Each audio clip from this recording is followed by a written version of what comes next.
Hello students, uh, in this video I'm going to tell you about minimization of Boolean expression. Okay, minimization of Boolean expression. Minimization of Boolean expression means to if we have a expression, Boolean expression, then we have to compress that Boolean expression. We have to minimize that Boolean expression, or we have to reduce some literals from that Boolean expression, so that we may design a short circuit for a Boolean expression. Okay, to minimize a Boolean expression, there are two basic methods. The first one is algebraic method. It means algebraic formula we can use in this method to minimize an expression. And the second one is K-math method. Okay, Boolean expression को minimise करने के लिए हमारे पास दो method हैं, एक algebraic method और दूसरा K map method. Algebraic method last class में मैंने बताया आप लोगों को. अगर आप लोग उसे रिवाइज करिए, अगर उसमें डाउट होगा तो आप लोग पूछ सकते हैं मुझसे कॉल करके या फिर व्हाट्सएप के थ्रू आप लोग दोबारा इसे पूछ सकते हैं. आज के मैथ के बारे में हम लोग डिस्कस करेंगे. के मैथ. ओके, के मैथ. सबसे पहली चीज़, के मैथ है क्या? के मैथ मीन्स कर्नॉफ मैप. कर्नॉफ एक मैथमेटिशियन थे, उन्होंने ही इस कॉन्सेप्ट को डिज़ाइन किया, इसीलिए उन्हीं के नाम पे ये मैथ हम लोग पढ़ते हैं, के मैथ. के मैथ एक्चुअली में एक ग्राफिकल रिप्रेजेंटेशन, एक टेबल है. मीन्स एक के मैथ में हम एक टेबल अप्लाई करते हैं और उस टेबल से बुलियन एक्सप्रेशन को मिनिमाइज करते हैं. मैं फिर से बोल रहा हूँ, हम लोग एक टेबल यूज़ करते हैं जिसे मैप कहते हैं और उस टेबल से बुलियन एक्सप्रेशन को मिनिमाइज करते हैं. ठीक है, वो टेबल या मैप, उस टेबल या मैप को हम कैसे डिज़ाइन करते हैं और कैसे उसमें से लिटरल्स को रिड्यूस करते हैं, यही कॉन्सेप्ट हम लोग के मैथ में स्टडी करते हैं. ओके, के मैथ बनाने के लिए अलग अलग वेरिएबल्स पर अलग अलग के मैथ हम लोग बनाते हैं. मीन्स अगर हमारे पास किसी एक्सप्रेशन में दो वेरिएबल हैं या दो लिटरल्स हैं, दो लिटरल से कोई एक्सप्रेशन बना है तो उसके लिए अलग मैपिंग होता है, अलग मैप बनाते हैं. 3 लिटरल्स होते हैं तो उसके लिए अलग मैप बनाए जाते हैं. 4 लिटरल होते हैं तो उसके लिए अलग मैप बनाया जाता है. इस तरह से मतलब अलग अलग लिटरल्स हमारे पास होंगे तो उसके लिए अलग अलग मैप बनाए जाएंगे और उसके अकॉर्डिंग उनकी मैपिंग की जाएगी और फिर रिड्यूस किया जाएगा, लिटरल्स को रिड्यूस किया जाएगा. ठीक है, तो इस वीडियो में बस मैं आपको कि मैप के बारे में बताऊंगा कि हम लोग अलग अलग वेरिएबल्स पे कैसे मैप बना सकते हैं. ओके, लास्ट क्लासेस में मैंने आप लोगों को दो फॉर्म्स के बारे में बताया था, SOP और POS, sum of product and product of sum. Sum of product और product of sum, sum of product और प्रोडक्ट ऑफ सम, इन दोनों के लिए मैप बनाने का तरीका एक ही होता है. बट उसमें रिप्रेजेंटेशन अलग हो जाता है। सम ऑफ प्रोडक्ट का रिप्रेजेंटेशन अलग होता है, प्रोडक्ट ऑफ सम का रिप्रेजेंटेशन अलग होता है, लेकिन मैप बनाने का तरीका दोनों में एक ही तरह से होता है। ठीक है, तो मैं के मैप में SOP की मैपिंग आपको बताता हूँ। एक बार हम लोग अगर SOP समझ जाते हैं तो POS आसानी से समझ जाएंगे। ओके, SOP क्या है ये आपको पता है, पिछली क्लासेस में मैंने बताया है। SOP means product of sum of product, and product means min term. Okay, इसलिए हम लोग इसको बोल सकते हैं sum of min terms. Okay, SOP में it means sum of product में हम कैसे मैपिंग कर सकते हैं, की मैप कैसे बना सकते हैं। मैं फिर से रिपीट कर रहा हूँ, हम लोग इस वीडियो में केवल मैपिंग देखेंगे, कैसे की मैप अलग अलग वेरिएबल्स पर बनाते हैं। ओके, सपोज अगर हमारे पास दो वेरिएबल है, 2 वेरिएबल्स, ठीक है। अगर 2 वेरिएबल हैं तो मैपिंग कैसे बनाएंगे? मैपिंग रेक्टेंगुलर टेबल होता है, वो हम कैसे डिज़ाइन कर सकते हैं? सपोज हमारे पास 2 वेरिएबल है x एंड y। अगर इस 2 वेरिएबल से कोई एक्सप्रेशन बना है SOP में, तो हम लोग इसके लिए मैपिंग कैसे करेंगे? हम लोग मैपिंग करेंगे कुछ इस तरह से, 2 वेरिएबल है तो इसको 2 पार्ट में डिवाइड करेंगे। ठीक है, पहला x बार और दूसरा x, और इसको भी 2 पार्ट में डिवाइड करेंगे, y बार एंड y। ठीक है, 2 वेरिएबल है x और y, तो 2 वेरिएबल से जो टेबल हम बनाएंगे x बार x, y बार y। ओके, x बार x और y बार y को मिला करके हमारे पास 4 सेल बनेंगे, और ये cell SOP, mind this point, SOP में इसे हम लोग कैसे लिखेंगे? SOP means sum of min term.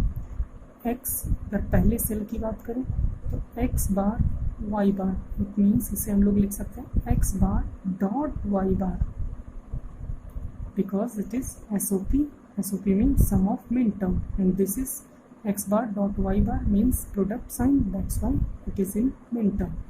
And the second cell x bar y, this is y. Okay, it means we can write x bar dot y.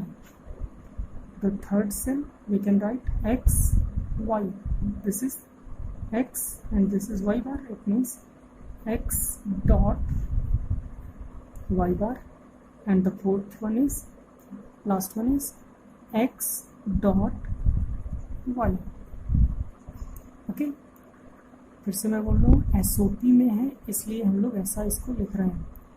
Okay, अब अगर हम इसके वैल्यू की बात करें x बार डॉट y बार, okay, इसे बहुत ही simple way में अगर हम लोग लिखें तो हम डायरेक्ट इसे लिख सकते हैं 0 1 2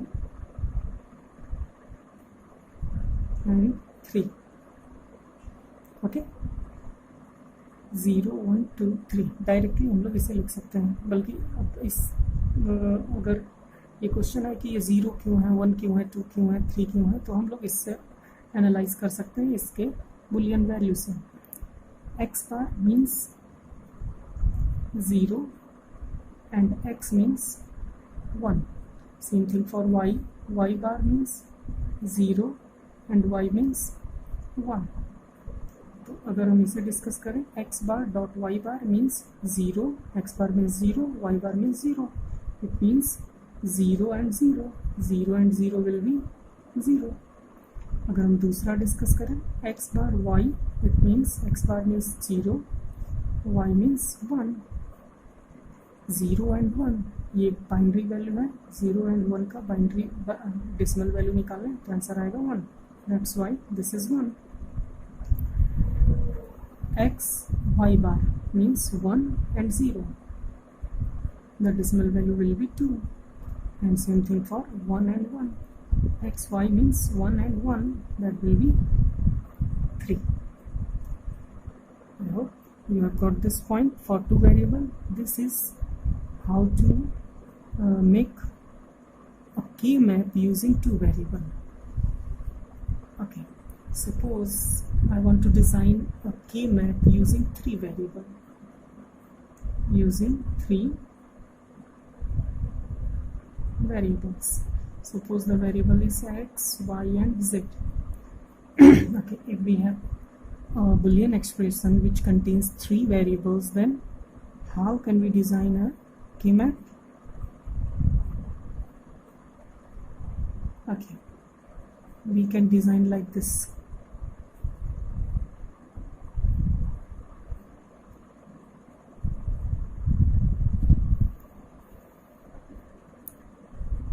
The first variable we can write here x bar and x, same thing, and rest two variables we can write here, two variables, this and this, we can write like y we can write like y bar, z bar, y bar, z, yz, yz bar. Okay, and if you want to put the value, you can write 0 and 1, and for this we can write 0 0 0 1 1 1 1 0. Okay, अब इसके through अगर हम value यहाँ पे put करें तो क्या होगा, अगर पहले सेल में देखें तो पहला सेल यहाँ पे आएगा, तो पहले सेल में किससे मिलके बन रहा है, x bar y bar z bar, this is z bar, x bar y bar z bar means 0 0 0, it means 0. दूसरे सेल की बात करें 0 0 1, दैट इज 1. ओके, तीसरे सेल की बात करें, बहुत से लोग इसको यहाँ पे ये सोचते हैं कि अगर ये 0 है 1 है तो ये 2 होगा, डायरेक्ट नहीं लिखना है, यहाँ पे कैलकुलेट करके लिखना है. पहला है 0, इस वाले सेल में आएगा yz, it means 1 1, 0 1 1, that will be 3. Okay, इस चीज़ को ध्यान देना है, 0 1 3, एंड देन इसमें क्या आएगा, x bar y z bar, it means 0 1 0, this is 2. Okay, इसी तरीके से अब यहाँ पे आप लोग कैलकुलेट कर सकते हैं. यहाँ आएगा 4, यहाँ आएगा 5, यहाँ आएगा 7, 6 नहीं 6 यहाँ आएगा. ओके, ये 7 कैसे आ रहा है डिस्कस कर लेते हैं, क्योंकि ये 7 इस सेल का पार्ट है. इट मीन्स यहाँ पे आएगा x और यहाँ पे होगा yz, it means x means 1, yz means 1 1, it means 1 1 1, that will be 7, 1 1 1 means 7. Okay, this is the way to represent K map using three variable. You can use this value like if you want to write, you can write like x bar, y bar, z bar, and x bar, y bar, z, and so on. If you want to write, then you can write. ज़रूरी नहीं है इस form में लिखना, but value लिखना ज़रूरी है. 0 1 3 2 4 5 7 6 ये लिखना ज़रूरी है. ये मीन टर्म लिखना यहाँ पे ज़रूरी नहीं होता है. ठीक है, ये बस हम लोग समझने के लिए लिख रहे हैं, बट हम लोग आगे प्रैक्टिस करेंगे तो डायरेक्ट वैल्यू पे करेंगे. Okay, this is using 3 variable. Okay, अगर 4 वेरिएबल हो तो क्या करेंगे, 4 variables. Suppose I am taking w comma x y z. अगर 4 वेरिएबल है तो मैं डायरेक्ट यहाँ पे पुट करता हूँ 4 वेरिएबल के लिए 2 वेरिएबल। ओके, यहाँ एक चीज़ यहाँ पे लिखना था, this is x, this is for y and same thing इस वाले x एक्सिस इधर x एंड इधर yz, सेम थिंग। 2 वेरिएबल हम लोग x एक्सिस में लेंगे और 2 वेरिएबल y एक्सिस में।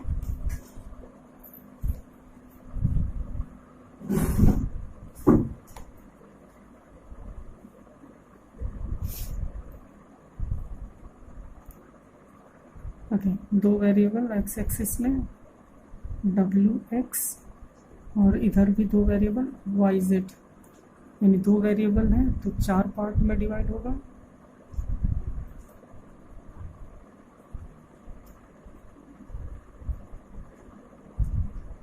ठीक है, मैं यहाँ डायरेक्ट वैल्यू लिखता हूँ 0 0 0 1 1 1 1 0 yz, 2 वेरिएबल है, यहाँ पे भी 4 पार्ट। 0 0 0 1 1 1 1 0। ओके, 0 0 मीन्स w बार x बार, w बार x, w x, w x बार। 0 0 y बार z बार, y बार z, y z, y z बार। ओके, इसकी वैल्यू मीन्स 0 0 0 0। डायरेक्ट मैं लिख रहा हूँ 0 1, जैसे यहाँ पे था 0 1 3 2 3 2 4 5 7 6। अब यहाँ पे ध्यान देना सभी लोग, इसकी वैल्यू क्या होगी। यहाँ 6 7, बहुत से लोग यहाँ 8 लिखेंगे, लेकिन यहाँ 8 नहीं होगा। हम लोग कैलकुलेट करेंगे कि वैल्यू क्या होगा। ये सेल है इसका और इसका, means 1 1 0 0 1 1 0 0, this is the binary value.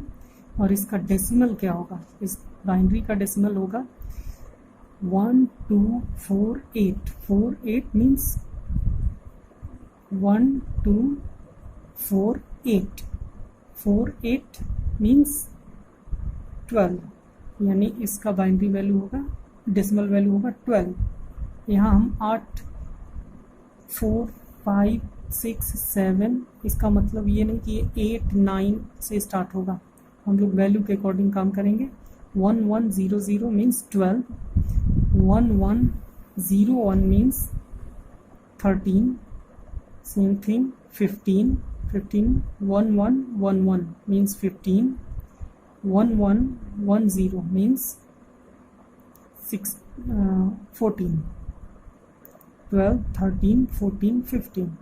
Okay, अब इसका देखते हैं। इस वाले सेल की वैल्यू होगी 1 0 1 1 मीन्स 1 0 1 1 0 0 0 1 0 0 0। इस वाले सेल का 1 0 0 0, यानी W भी 0 X भी 0, W 1 है, X Y Z 0 0 है, तो इसका डेसिमल होगा 1 2 4 8। इट मीन्स इसका आंसर आ रहा है 8, तो यहाँ पे आएगा 8। इस वाले सेल का वैल्यू होगा 1 0 0 1, it means 9, 1 0 1 1, it means 11, 1 0 1 0 means 10। Okay, इसे याद करने का तरीका है 1 0 1 2 3, मैं ऐसे बोलता हूँ 0 1 2 3, आगे जाके पीछे 0 1 आगे गए 2, फिर पीछे आए 3 4 5 6 7। और जैसे कि पहले 2 फिर 3 लिया, उसी तरीके से इसमें भी इसको छोड़ देंगे, फिर यहाँ पे आ जाएंगे 0 1 2 3 4 5 6 7, फिर ये पूरा रो छोड़ के 8 9 10 11, और उसके बाद 8 9 10 11 जहाँ पे हुआ फिर 12 13 14 15। ठीक है, ये इस बाइनरी वैल्यू से लिया गया डेसिमल वैल्यू है जो हम हर एक सेल में लिखते हैं। इसी डेसिमल वैल्यू से हम एक्सप्रेशन को रिड्यूस करेंगे, एक्सप्रेशन को मिनिमाइज करेंगे। ठीक है, तो यहाँ 3 वेरिएबल्स पे हम लोग काम करेंगे, 3 तरह के से हम लोग मैप डिज़ाइन कर सकते हैं, for 2 variables, for 3 variables and for 4 variables। Okay, अब इस पे कैसे मिनिमाइजेशन होता है मैं नेक्स्ट वीडियो में आपको बताता हूँ। Thank you.